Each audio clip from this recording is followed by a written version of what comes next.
Welcome to Town Hall 85, everyone. It's Wednesday, May 11th, 2022. My name is John Best, and we're here again to just kind of do what we always do and have a open discussion about things that are going on. We can move to the next slide. And one of my greatest friends in the world, the person who I called first when I said I wanted to do this, and I said, would you help me? And I think I texted him and it just came back, absolutely. So, and that's Mike Lawson, creator and host of See Broadcast, who has since moved into a garage since we talked to him last week. He continues to hide the garage stuff. I like it. You're growing there, but we're moving on up. You're moving on up. Will the twins be joining us today? No, they're in school right now. Okay, because it's a relative discussion for them, a relevant discussion in terms of Bitcoin. I know they own a lot. They're like the Winklevoss heavy twins, into Bitcoin right now. Yes. Yeah, they've got a lot of money. So, anyways, let's move on. We couldn't do this if we didn't have some sponsors. This turned a lot bigger than we planned, and we're thankful to have 8 sponsors. So we thought we'd just take a minute. I'll talk about CUNA. I just got done speaking at the HR Council. I love HR people. They're so much fun. Now, I opened mine with I don't often get called to HR, but when I do, there's a lot of them, because it was like every HR person in the world out in the crowd. It was like being called to thing. And I made 1,000 HR jokes. It was so much fun. They were a great group. But my point is, there's all these different conferences. I know there's one going on for lending in Denver, I think this week or coming up. There's the CEO conference, which I think I am going to facilitate, which I'm super excited about. So there's something for everyone at CUNA, and they continue just to provide strong collaboration resources. Make sure you check them out. If you're not going to these conferences, if you're new, if you found us somehow and you want to go and you want to meet some other people. And I always say, speakers are great, but the real value of these is the things that happen in the roundtables and out in the halls, where you get to meet your peers and find out how they solved problems and what they do. Speaking of solving problems, Mike, you want to take? Yes. Tell me about correlation, because it's future, it says. They solve all your core processing problems by allowing credit unions to adopt just about any type of a vendor out there with their open app, with their open architecture. They're a platform. And speaking of correlation, their conference is next week. Oh my gosh, here in San Diego. So big things on the docket there. So it's going to be a good time there. But if you're a credit union looking for a new core processor, looking for something that will handle not only today, but the future, Correlation is probably your best bet. So go check them out, correlationinc.com, and good people there for sure. Will you be covering the conference for Manny? For what? For who? Manny. They usually do the golf tournament for Manny. Yeah. It's so cool that they continue to, for Manny Prupus? Yes, for Prupus. Yeah. Oh yeah. Former founder of Scimitar. I don't know if they're going to be doing the golf this year. So I think it's just going to be, they're going to go straight into the conference. So yeah. Hey, Mike. Yes, sir. What if you could just walk into your credit union and instead of getting like 50 questions, you could just answer something on an app? What if you could just, they'd say, hey, wait a minute, do something, and bing, and you just click, yeah, that's me. As long as it has that little sound that you just did, I'm all in. Bing. I made that sound up. Yeah, I'll record that for you later. But would that be good for you? Or would you rather say something like, hey, Mike, what are the last 3 transactions that you have? And what was last year's, what did you get as a dividend on your CD last year? And I can't remember what I had for breakfast. So that would be trouble. Could answer that. Kevin could answer that. But the rest of us couldn't. Sarver could absolutely answer that, but the rest of us couldn't. That's why Member Pass is the hassle-free way to control and prove your identity quickly and easily while protecting your personal information. Matter of fact, our guest today, I think, is a big user of this. Gordon, you've been doing a bunch with this, so I'm very excited. And there's more to come with it. So we have about 20,000. We have about 20,000 of our members using it right now. Wow. Yeah, I was actually looking into a way just recently to replace the VPN for the staff to allow them to use that to log in. I think I've got it figured out. So anyways, moving on. Let me just say something. If you're not at CU Broadcast, and remember I was talking earlier about these kind of side discussions you have at your conferences with your peers. Imagine someone could be sort of a fly on the wall and a really good interviewer and a really nice guy and someone that really understands the industry, and they recorded, say, 10,000 of these a week, like more than YouTube puts out for content, and they put them all on CU Broadcast. Well, guess what? You would have Mike's life's work, and it would be really sad if you didn't go visit it, because he'll die a penniless and sad man if you guys don't go and look at what he's done. So Yeah, but my daughters will absolutely. save me with all their crypto, so we're good. That's true. They got plenty of Yeah. crypto. And Mike, I'm And, assuming you've been on the road quite a bit again. have. You were at Co-op Think. You were at the I was at PSU Think and PSU member conference. forum. Yeah. You'll be, like you mentioned, you'll be at Correlation next week. Mhm. And I've got to believe that you've got enough new interviews on, I don't know how quickly you've been getting them out there, but you've probably got All out. content to last the next 6 or 7 years. Exactly. You're exactly Hey, that- right. that- Yeah. All the speaking of that, interviews are up. So yeah. that guy speaking is Glenn Servati, who is also sort of a de facto host of this program and my Indeed. partner in crime for the Indeed. podcast, and probably the most brilliant payments person I know. I'm super excited to hear his discussion today. Oh, And so can't wait. real quickly, I want to get to our guests. So if you don't know who we are, we're Best Innovation Group. We do cool things for Crayons, but let's move on. So I've known this guy, God, Gordon, how far did we go back? Like all the way to Denver with Belco and all of that, right? So I've known Gordon for a long time. I've had the pleasure of knowing him. He's been a great supporter for many years. He's now the president and CEO of Unified Financial Credit Union. And one thing I always loved about Gordon was there was a lot of meetings with all these really powerful people, and then me, and I'll throw Gordon in too. And I would choke up crazy stuff, and Gordon would always support me, no matter how crazy what I said was.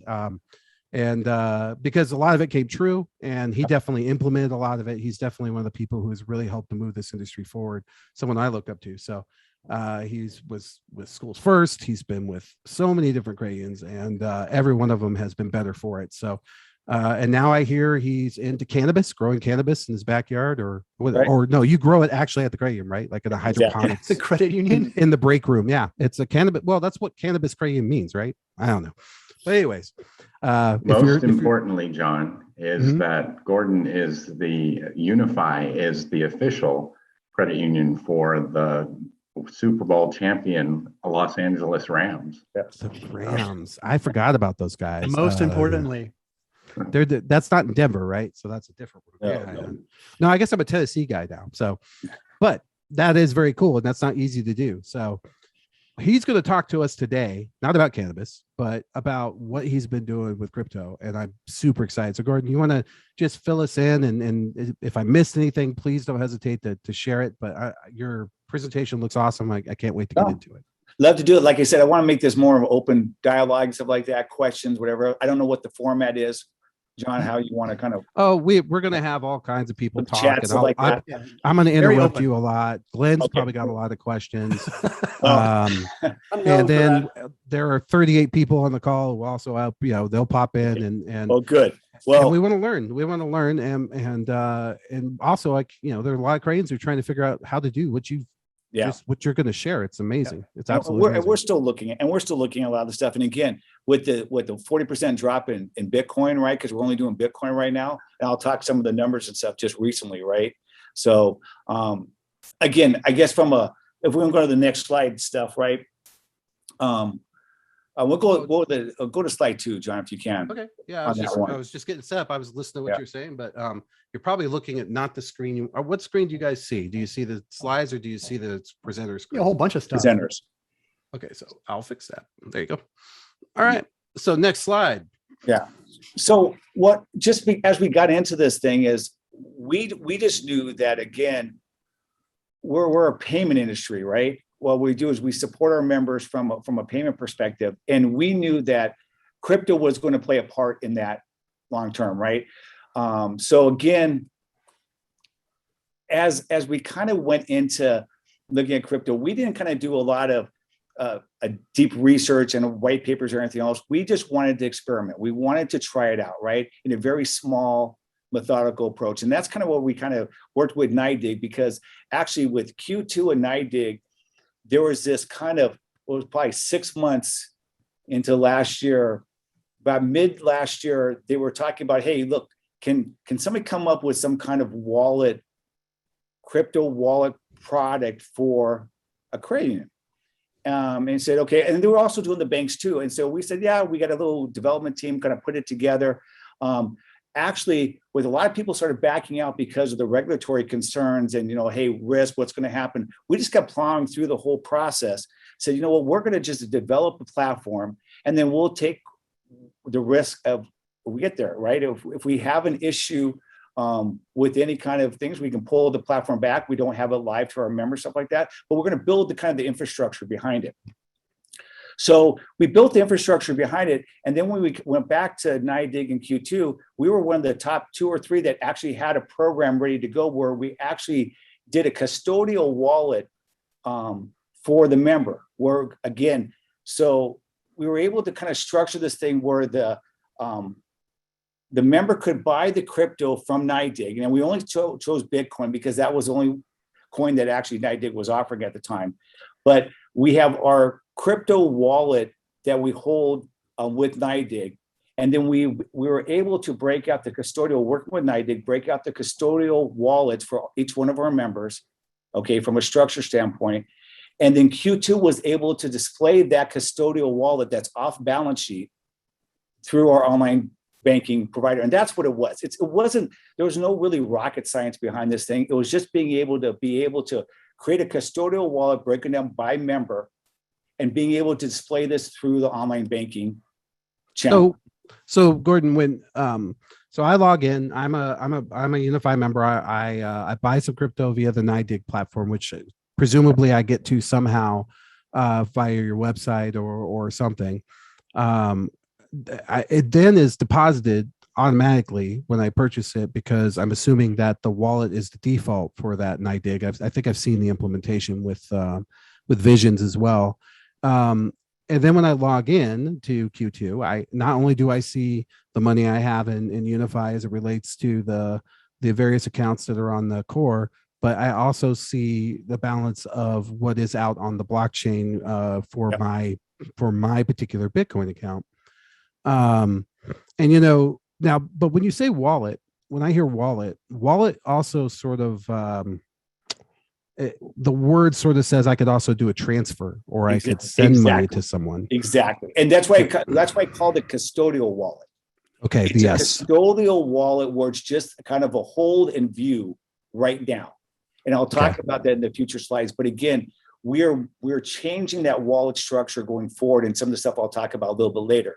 But it's just a custodial view, hold only, because again, that wallet can only transact with our Unify account, right? So they can only buy or sell the crypto through their account at Unify, right? Right. So again, if they buy it, they can transfer from their savings, checking, and that's all the infrastructure we built behind it, right? But they can buy or sell from their, transfer to their wallet in Bitcoin, and then from the Bitcoin, if they want to sell it, they got to put it back through their savings or checking account at Unify, right? Yep.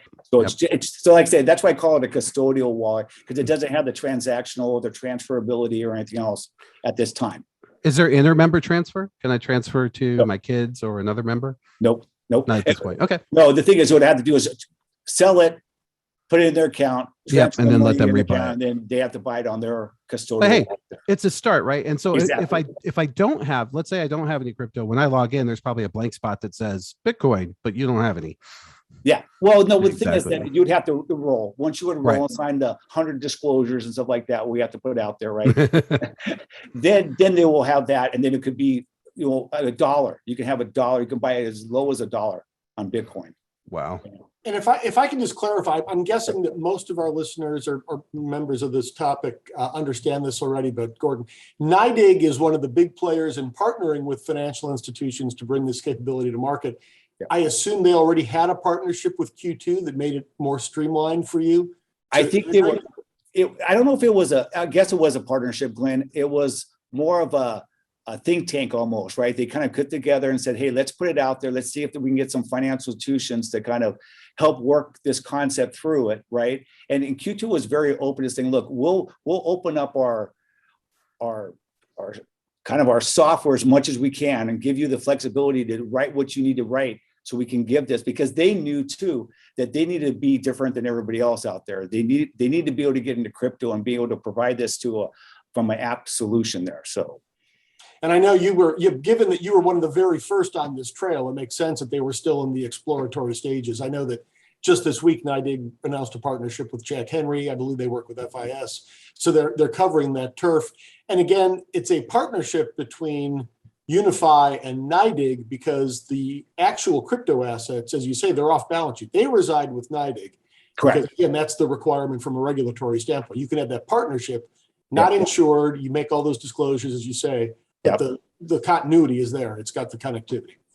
Yeah, and I think there was a chat that came up about the account takeover aspect of it as well too, and that's why it's custodial, and that's the one thing that we had to deal with the regulators and stuff on that after the fact, after we did it, was again, the only way they can actually take that money out of the custodial, they have to pass it through a unified share loan. I mean, a checking or a savings account or anything else, right? So again, if the member was able to take over member accounts, and we've all had those situations where we've had, our member accounts get hijacked, right, and been taken over, right?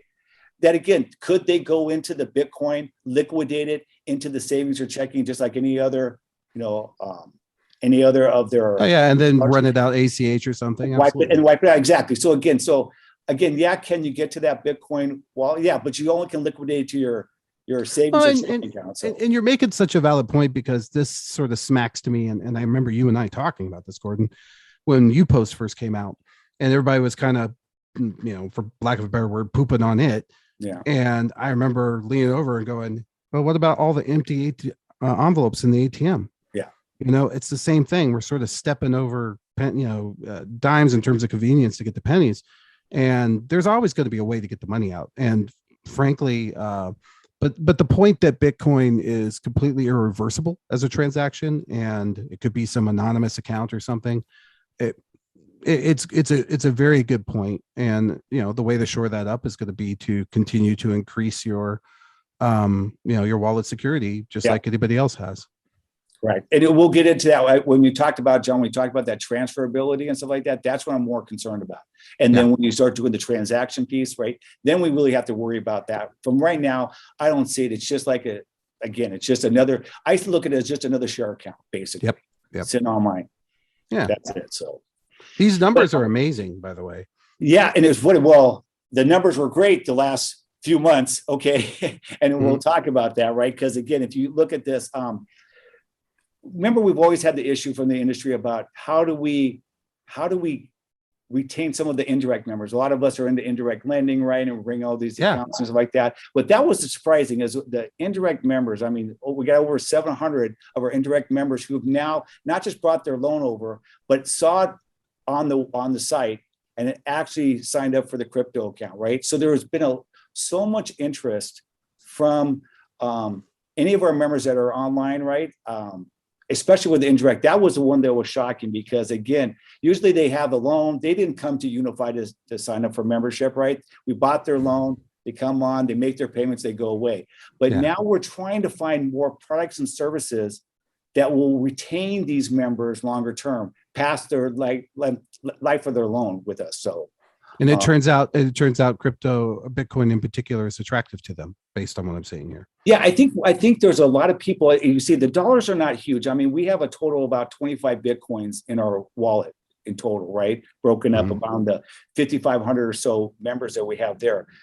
But what I'm seeing is that people want to play, right? They want to experiment, right? There's not a large dollar amount. You see the average balances in the other slides, so not a lot. But again, we're seeing activity, and we're seeing, we want this to become sticky. We want them, with all the stuff that's going on with the Coinbase right now. You guys have been seeing all the stuff that's going on with Coinbase and the whole mess that they're in right now, and looking at bankruptcy and everything else. We're hoping to see some of that transfer over to, that's why we're going slow. We're going slow, methodical on this stuff, and making sure we everything, because again, that's why I was concerned about only doing Bitcoin at first. I wanted to do Litecoin, doing some of the other ones, but again, that's coming, and we'll talk about that in a minute. But again, we really need to get a handle of kind of what the members are saying, and we're seeing the results from our members is, yes, I'm surprised that we're up to 5,500 members so far on the account after the first 3 months or so. So.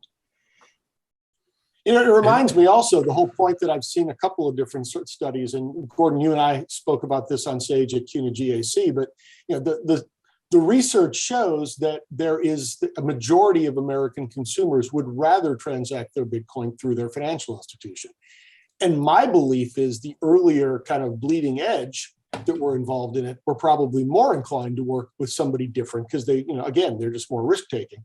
So I can make an argument that even as things get funky, like you say, with Coinbase and whatnot, that just drives even more people, as you mentioned, into the financial institution realm to do this, as opposed to some unknown entity that, picked up a big name recently, but doesn't have the track record. And I don't know if it's probably too early to see that, but I'm guessing that may be what you experience over the course of the next month or two. Yeah, exactly. And we'll talk some of those numbers too. But again, I'll give you, if you want to jump into that one too, right? It's just funny, in the last week, we have had over 100 buys of Bitcoin and only 4 sells. Really? In the last week. So what it's telling me is that they're looking at this as truly an investment, right? They're truly looking at this as a long-term investment, and they're not concerned about it dropping. We don't see the sales going out there because they know it's going to bounce back, right? If anybody who's in crypto, right, knows that they have these huge peaks and valleys and stuff like that, and they're just going to ride the wave and everything else and go forward. So again, that's what we've seen in there. But I've only had about 350 members just in the last month, in April. So from these numbers, we had 5,500. We're about 5,832. No, 500. Yeah, 800 and no 500. 5,852 accounts right now. So we got 352 new members just in April. So we've seen the drop. And I think that's because of the market, right? I think with Bitcoin dropping, crypto kind of being not as in favor right now, we don't see a lot of people signing up for that. But we haven't done any pushes. We knew that this was not the time to kind of push this. We'll wait till it kind of goes on rebound, then we'll do another big push on this stuff. But because we're just letting the members find it through our website right now. So, because I remember when we talked back at the end of February, I mean, the ratio, and I guess it's not that surprising given that you were just getting started. The ratio of buys to sells was very heavily weighted toward buys, which, unless you're going to get involved with day trading, makes sense because people are amassing. But I would have expected that you would be running at least 50-50 over the course of the last month. And the fact that you're not is phenomenal to me. Yeah, I agree with that. Yeah. I want to make sure we get through the other slides. I'm going to change here, but before I jump off this, 2x the login volume, it totally makes sense. It's a fluctuating asset, so they're going to log in to see where they are. Yeah. What I'm interested in is, does this translate to it? Definitely, you're kind of saying it's a higher average deposit balance, but presumably these people would see more of your ads. They would be more cognitive of what's going on in there, particularly around loans. So I'm sure that's a little longer down the road, but I'd love to see if there's a correlation there. Yep, we are. And that's exactly where, John, that's exactly the reason why the more logins, the more eyeballs we can get on our app, the more we can sell to them going forward, basically. Yeah. And then we thought it would be heavily in the tech areas. No, we got them everywhere. These members are interested in crypto across the entire country. Yeah, I was going to ask about that. So originally, when NYDIG is spelled NYDIG because it originated in New York and was one of based on New York's based on their laws, kind of like Wyoming is pushing into that space. Surprised there's only one in Wyoming. I would have thought there'd been more. So from working with them, obviously that geographic issue is not a problem. Yeah. Again, it was just California. It was just a fascinating thing that we thought it would be concentrated in certain areas, right? But it's not. So all of these represent members who have bought Bitcoin. Exactly. Every purple dot here. And again, as a reminder, also, Unify has particular concentrations as well in California. In your members, yeah, we're heavy in California and Texas, Northwest Arkansas, and stuff like that. But we have members in all 50 states, and you're saying that we thought it'd be maybe heavy in certain of our segs groups, like the engineers, like Northrop Grumman or Toyota or something like that. But we're not seeing that. It's across the board. It's not heavily seg driven. It's more members, family members. We see so I don't know if you've seen our CU crypto report, Gordon, but you should check it out as we're getting the data. So it's cucrypto.report. And we'll put the link somebody will put the link in right now, but we're collecting data like this from all the credit unions. And what we're finding is there, just like you're saying, there are so many myths and there's all these things that we think, and we're all completely wrong. That, it's only going to be the young whippersnappers. Nope. It's like, it's across the board. And so we're breaking that down in our platform as well. And then also what's interesting is when NYDIG isn't present, and what you might be interested in, how many other of your members who aren't using NYDIG are also still using Coinbase and others. And that's part of what the report pulls. And so Yeah, you probably know those numbers. But well, we jumped into that thing. Yeah, we're seeing an outflow every month of 15 to 20 million outflow to other coin based, if they're in the ACH report, right? Seeing the coin, crypto.com, Coinbase, all the other ones, right? So we saw this money going out, and it's some coming back in too, right? It's going in and out and stuff like that. But that's kind of why it was very attractive to kind of get into that market too. So a little worried about this again, one. Gordon, It looks like it's in Mexico, Gordon. Just heads up. You might okay. It's on the border. Gordon, you launched this, just as a reminder, you launched in January? Yes, January, I think it was 2nd. Oh, so it's very early in the year, because speak up if you're out there, but our regulars on this call, Visions Credit Union, who launched much more recently. I know Cynthia Schroeder and Joe Keller were both traveling. Cynthia can't be here. I think Joe's here. And Cynthia shared a little bit of information, and she shared, and most of what they have found, at least in their more limited view, is very consistent with the data that you're showing. But good. She mentioned that their outflows have also slowed down since they launched. She didn't want to draw the conclusion it's because they launched. She said it also kind of coincided with the Bitcoin market dropping off a bit. So that might have been part of the reason. But, again, same thing. As soon as she launched, she did see a decline in the outflows going out to other exchanges. Yep. So Mike mentioned, yeah, right. Stanford, I believe, they just went even more recently, I believe, just went live. Yep. So there's a couple questions in the chat I'd like to get to real fast, and then we'll keep going. So Naveen wants to know, how are these reflected in terms of taxes, tax forms? Are these, is NYDIG handling that, or does NYDIG handles all the disclosures and also all the tax reporting that's done on the sales? And I think that's the other reason why you're seeing a lot of buys, because you're only having to do it on the sell, right? Mm-hmm. So people are looking at it from an investment standpoint as well. Yeah. Because now if they did sell and translate it to that, is NYDIG handling like if it's over 10,000? Okay. Yeah. All that is done by them. And then Mark Wilson wants to know, any issues with NYDIG not licensed in North Carolina or Hawaii?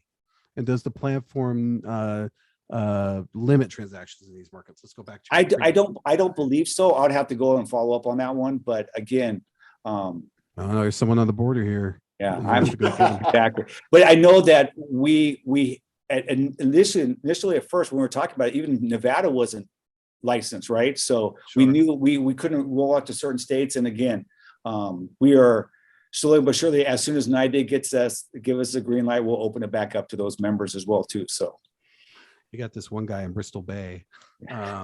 So interesting. I love data. I just love data. All right. Well, and then their last question, I think. Okay. No, that's it for now. Do you have plan to launch crypto ATMs eventually? Great question. Yeah, actually, from my friend Julie. Yes, Julie. Yes, not separate. We are upgrading all of our ATMs right now to be able to offer that functionality within our own ATM platforms. Oh my gosh! So that's what we're doing. Wow. So I could get actual Bitcoins out of it. Well, I'll tell you. I'll give you an example. Is because some of our segs have come to us and say, "Look, we've been kind of been approached by these Bitcoin companies that want to put their Bitcoins in like a retail space or a grocery store chain or Toyota's manufacturing plant, stuff like that."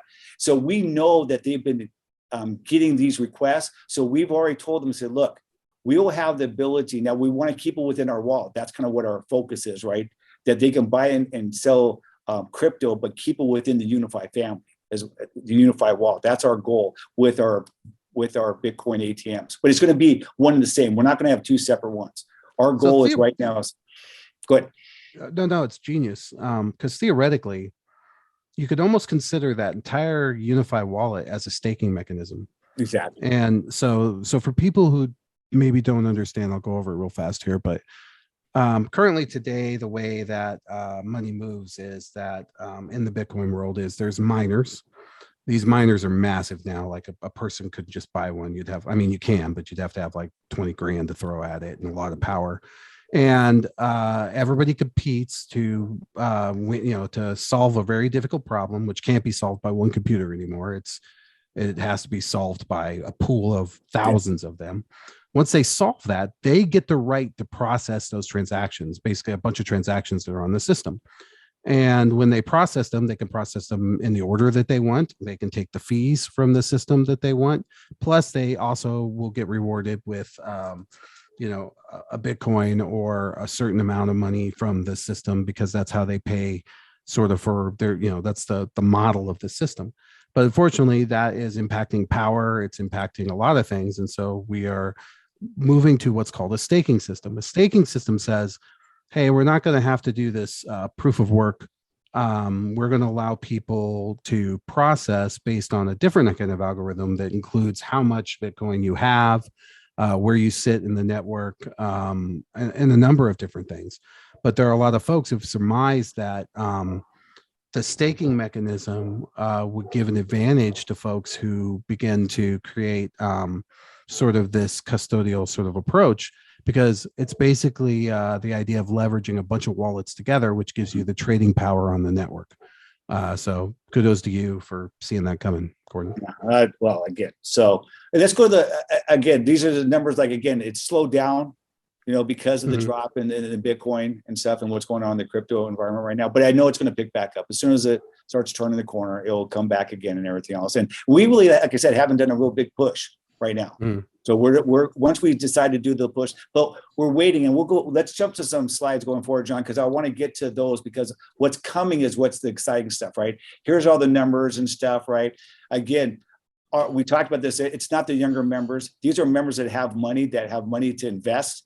So it's usually between 35 to 50 is the highest amount of members that are at 43, right? That's the group that's really using this the most.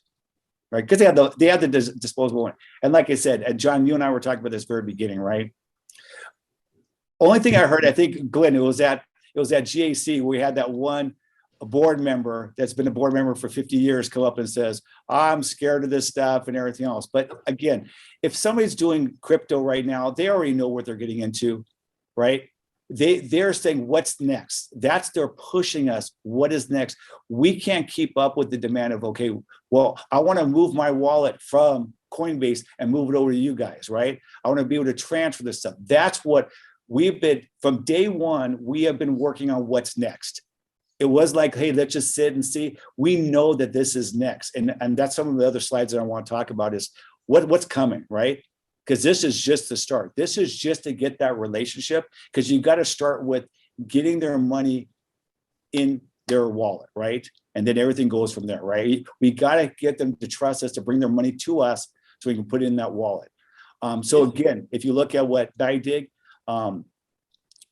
it's more, we need more tokens in, right? We need more crypto coins coming into this thing, right? And so again, NYDIG is very slow and methodical.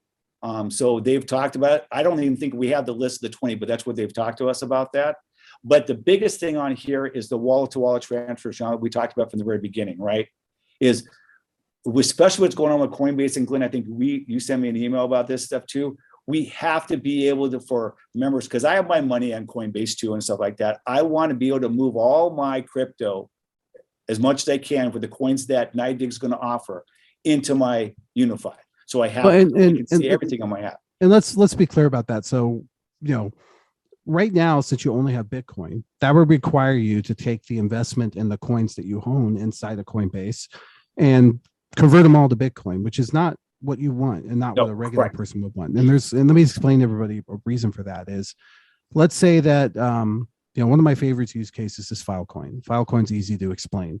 Everybody knows what Dropbox is. I'm sorry, I've got workers here and they just, today's the time they hammer. So, but Filecoin is a platform that is like a Dropbox, but basically you could rent out your hard drive. So let's say you bought a big computer, it had a 4 terabyte hard drive, you're only using 500 gig of it, and you thought, hey, I'd like to rent this out, but I don't want bad guys on here and I don't want to know about the data. I don't want any whatever, I don't want any porn or anything like that.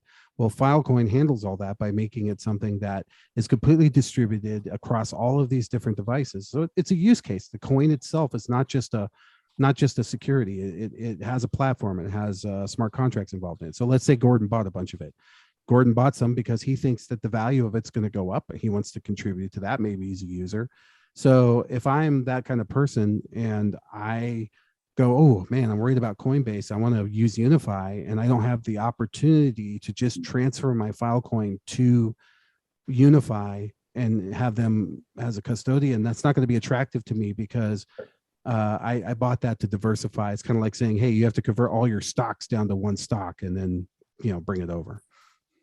Yeah, exactly. That's the thing, is that's why we've been pushing for NYDIG, saying, look, Bitcoin can't be the only coin. I mean, again, we have to be able to have multiple coins. And again, we're not going to have everything. We don't, unless NYDIG changes their strategy going forward, but they're going slow and methodically on the coins that are kind of proven, basically, right? That's what we're working on. But again, going for the wallet to wallet transfers and stuff.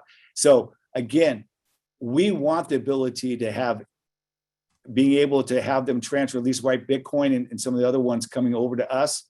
But if you look at the last bullet point, right, being able to transfer out, that's where the risk is. I know we talked about that earlier in the conversation, right, of having the ability for members to now transfer their Bitcoin wallet balance outside. That's where we start looking at the takeover, the security issues, and everything else. And that's why it's TBD for us, right? We're not looking, and plus it's also a strategic defensive mechanism as well, too, right? Do we really want the members to start transferring their wallet, the crypto wallets out from us to other, to other providers and stuff like that? So again, that's something that we haven't even discussed, even on the roadmap right now. That begs a question for me. Does that money get considered in is this a model where you would consider it as liquidity for lending if it can't and then do you give do you do like what Nexo and now Gemini is doing, where you give them some sort of return on that? I mean, is that could be all of it's open, right? That's kind of what we're looking at. Actually, we're looking at the lending side, which is on one of the upcoming slides, of just using it as security, right? Give them a lower rate, have it backed by their crypto accounts and stuff like that. So if they want to hold it, that's fine. But again, like I said, this transfer out to other wallets, something that we have to do a lot more due diligence on and kind of run the pros and cons. But again, it's on the roadmap. But again, we're not too sure when that would actually be and what's the best approach on that. So again, still fairly new on that side, but we know we want the ability to transfer in is key. So I assume, based on the NCUA position on Ether, and you were mentioning Kyle earlier, you're expecting a positive outcome on both Ether and Litecoin in terms of these, what's coming. Yeah, I mean, I think NYDIG and Kyle's on speed dial. I think that's what you're literally talking about. I mean, if you think, they're almost every conference. There's something on crypto and somebody from NYDIG talking about this. So if or Kyle's talking about it, right, or Rodney Hood or something like that. It's what's going on right now. So, interesting. All right, this is what I'm super excited to hear about. So again, talking about this, and I was actually at the Cornerstone League meeting, and Kyle was there talking, and Kyle's the vice chair of the NCUA, and he has this idea about, hey, why can't we, if we're going to have this crypto wallet, right? Why can't we lend against it, right? Why can't we do a shared secure loan and stuff like that? Because again, as we're seeing so far, which all totally makes sense, if members are buying and holding it, right, they don't want to lose their liquidity position on that stuff, right? They want to hold it, they want to hope it goes up, but they want to be able to get that money out to purchase a car, to purchase a home, whatever else. That is where we see the biggest move in the lending space is this. Now, again, I can share this with everybody on the call too, but we have already done an institutional Bitcoin secured loan with NYDIG. Okay. So what we have done is we have provided them a line of credit for $300 million. Okay. That is secured daily by Bitcoin. Okay. Okay. So follow me right there. So we've given a $300 million line of credit. It's already fully out because NYDIG has huge investment investment firms, insurance companies, high net worth individuals that hold Bitcoin with NYDIG, but do not want to liquidate the position, but need to lend against it. So NYDIG is lending out. We have provided them a line of credit that's secured by Bitcoin for that. That's marked to market every day on that from an institutional. So what we're trying to do is this institutional lending. We are now want to bring that down to where we can now hold the ability to hold an individual custodial wallet and allow that same action for a member. So if a member says, look, I need $500, and I got, $1,000 in on my crypto wallet, right, at Unify, take the $500, you get the $5 immediately, not a loan application, not that, immediately you get $500. We put a $1,000 hold or $1,000 in Bitcoin related thing there. And so maybe it's at 50%, maybe it's at 75%, maybe it's at 67%, right? That's what we're doing right now. Well, and we've seen that model from Venmo and others where they give you a debit card related to that.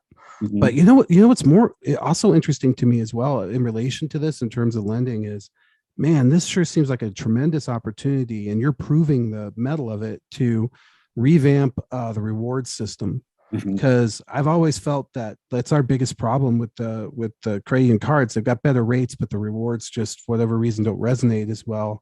And I think the crypto could be a way to leapfrog that. Like, have you guys thought about doing your rewards and crypto deposits? Then after a while, everybody would have a little bit of Bitcoin in their account. Because think about it. If I can say, look, even from a share account, right, John, right, whatever, if I can provide you just your dividends in crypto or rewards, whatever it may be, the more wallets I can create, where the member gives me permission to create a wallet, even if there's $2 in there or $3 in there, right? It's going to eventually, hopefully they will start using that when there's more functionality that they can do for the wallet. Because the next thing we were talking about that earlier is the Lightning Network is, again, like when we go open to my wallet, okay, and you have multiple credit cards that you want to use or your debit card or whatever else to buy a transaction, right? Or you're using your Apple Pay or whatever else, right?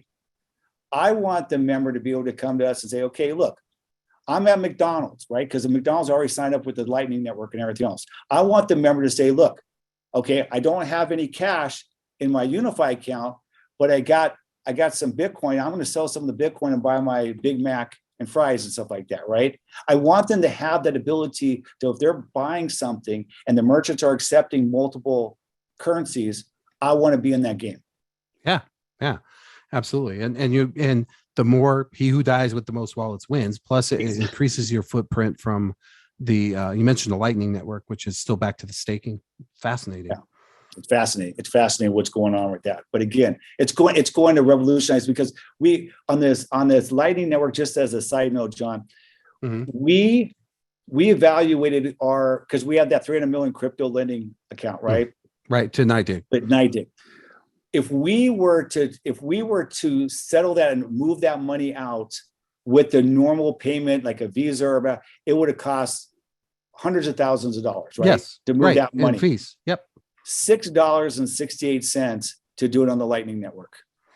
Right. And so that's what you and I were talking about earlier about, the C Ledger platform. And John, I think, is on the call, Ainsworth, but we were talking about a stablecoin platform to move something similar within the organization that John, we have a patent on, utility patent for Tenera. And I think, why wouldn't you do that? I mean, JP Morgan's doing that. A quick question.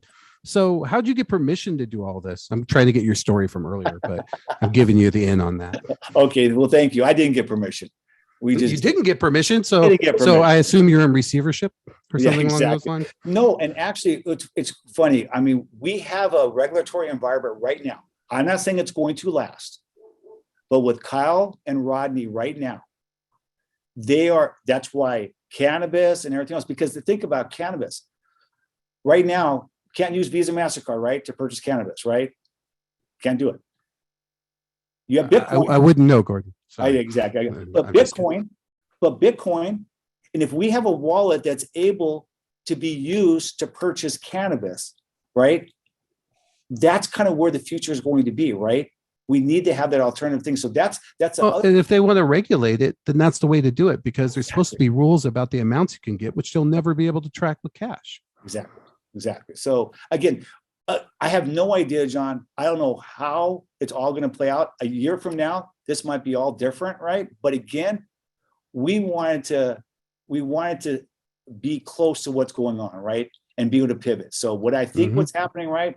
In 6 months, it could be all totally wrong and stuff like that. But I just know that if we're going to survive as an industry, we need to be able to start playing in these different currencies, lending differently, and the transaction side differently, right? With this Lightning Network, it's all going to. We've always talked about blockchain, and John Amesworth and I talk about this all the time.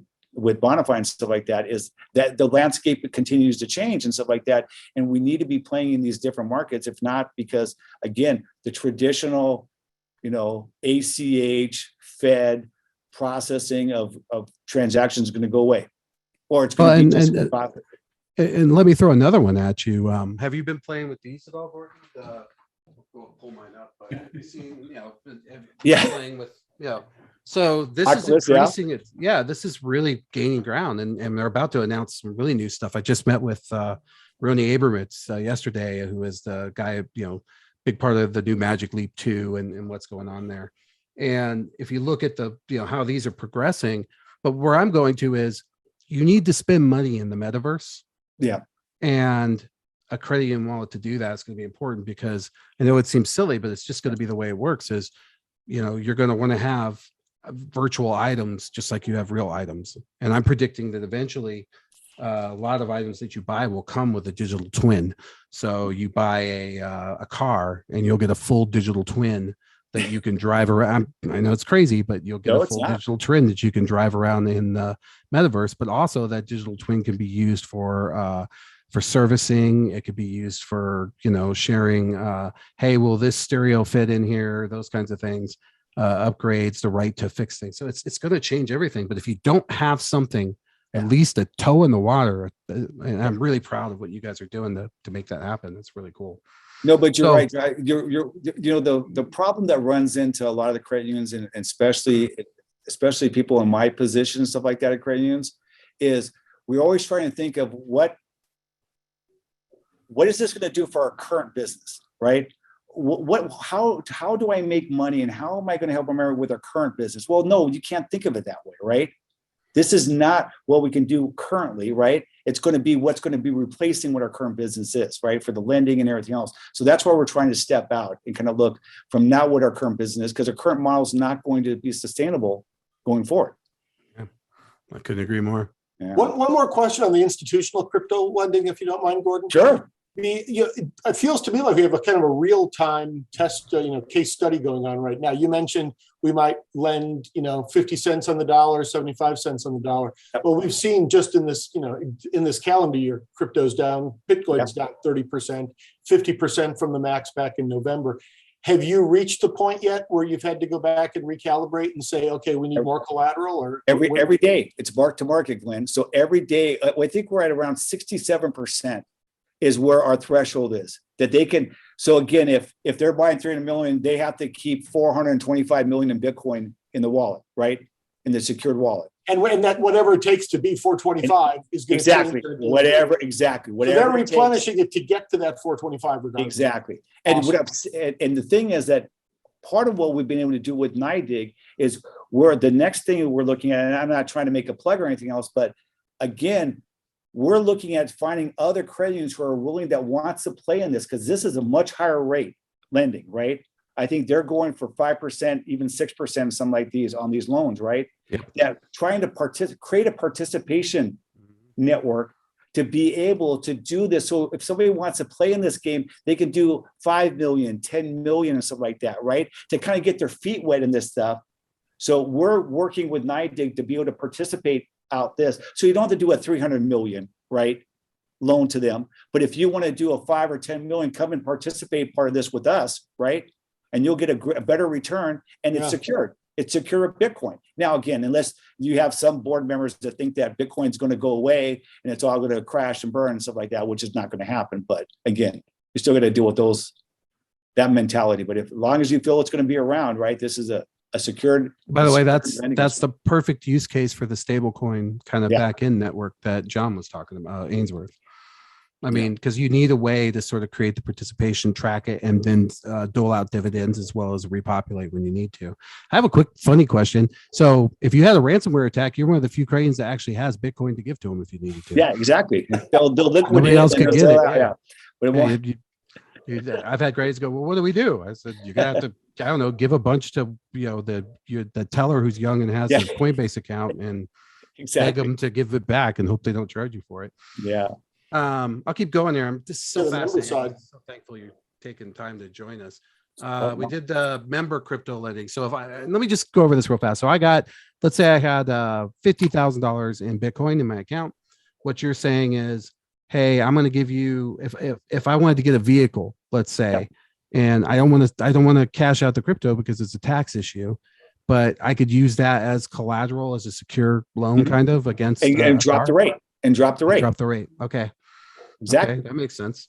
And then also or overdraft, or overdraft. Yep, I could overdraft from there at a different rate. And just hold it. We're not going to liquidate it. We're just going to hold it, place a hold on it, right? Right. And then if it goes up and it pays back the didividend, then you just take that off the top. And if it goes down, then they have to top up. And we have the ability to liquidate after so many days or whatever like that if they don't take hold, right? So got it.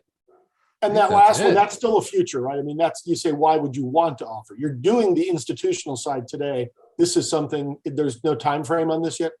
Well, we're working on it right now. I'm hoping to have a pilot by the end of the year. That's my goal, Glenn.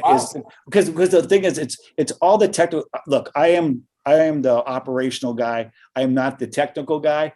But changing that custodial wallet to be able to hold, and when we do a loan and put on the books, to be able to place that that's the technical stuff behind the scenes that I can't get into. It's not trivial, but I know a lot of people are working in that space, and frankly, there's a lot of interesting things that go with that. Like, for example, I'd love to at some point offline or whatever, I'd love to talk more about what you're doing with ATMs, because that's an opportunity. You've got all these nodes, if you will, everywhere, and you could actually have more security and solve some of the wallet problems by doing those sorts of things. It was actually an original use case in the Seal Ledger business plan.